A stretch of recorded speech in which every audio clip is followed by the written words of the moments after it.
on with the next part of our worship service, we need to take a minute to recognize the two people who spoke to you outside. There are dozens and dozens of people who have worked hard, donated generously, prayed fervently, and supported the project in many, many other ways. But when the project first started 7 or 8 years ago, two people were asked to take leading roles, and they both accepted that call with enthusiasm and committed themselves to the work at hand. They put their hands to the plow and they did not turn back. It is because of the way God has blessed their leadership that we sit in this beautiful ministry facility today. And we're not sitting where we would have been 1 year ago today in an open field with spray paint on the grass showing where the building was to be. The church leadership felt that it was important that we recognize Dan Barker and Diane Neff with a small token of appreciation. So, would you two please come forward?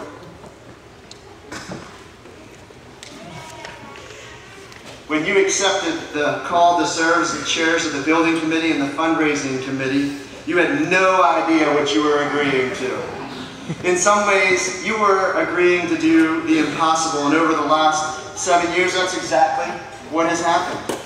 How could a rural country church with, at that time, 130 people in attendance on a Sunday morning afford to pay their bills, let alone support the missionaries that they had committed to support on every continent of the world, and raise over $1 million during one of the worst economic downturns in our country's recent history? How could this little country church build this beautiful facility?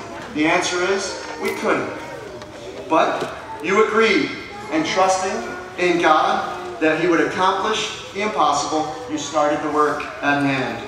We stand here today because of God's gracious provision and your trust in Him.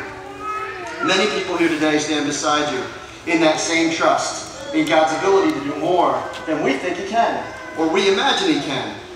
When we hear and follow God's call to do the impossible, when it happens, there is no denying that it was God who did it. And that is why we're here today. God has provided. God has done the impossible. But when God calls His people to do amazing things, He always calls someone to lead His people into that impossible task. God called His people to walk across the Red Sea. Moses led the way, and the people walked across the Red Sea on dry ground. God called His people to conquer the fortified walled city of Jericho, impenetrable. And Joshua led God's people, and the walls came tumbling down.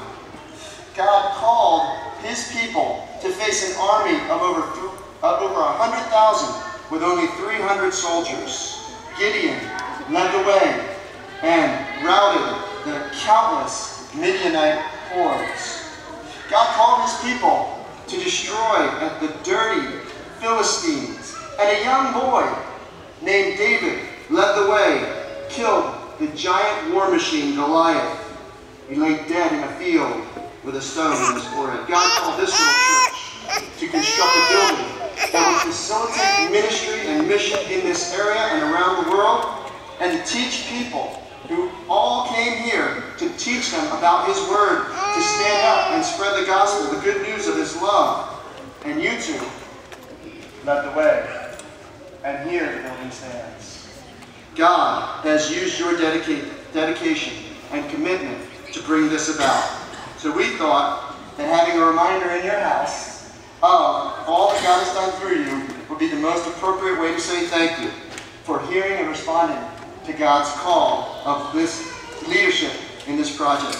So here we have these beautiful pictures for you to hang on your house. And each time you walk past them, each time you look at them, I pray you will be blessed to remember all the hard work, all the many, many tears, all the prayers that have gone up on your behalf and from you as well, that have ultimately brought about your accomplished mission. As a way of saying thank you, being faithful to God's call. So on behalf of all the people that are here today, on behalf of all the people who will be here in the future, children and grandchildren and great-grandchildren that will be blessed by your service today, each time you look at these pictures, be reminded that it's because of your trust in God that this ministry facility is facilitating ministry. Exactly, its purpose. And be reminded that God is blessing you. May that God bless you through that remembrance to know that as long as this building stands, God is being served because of your faithfulness. Thank you.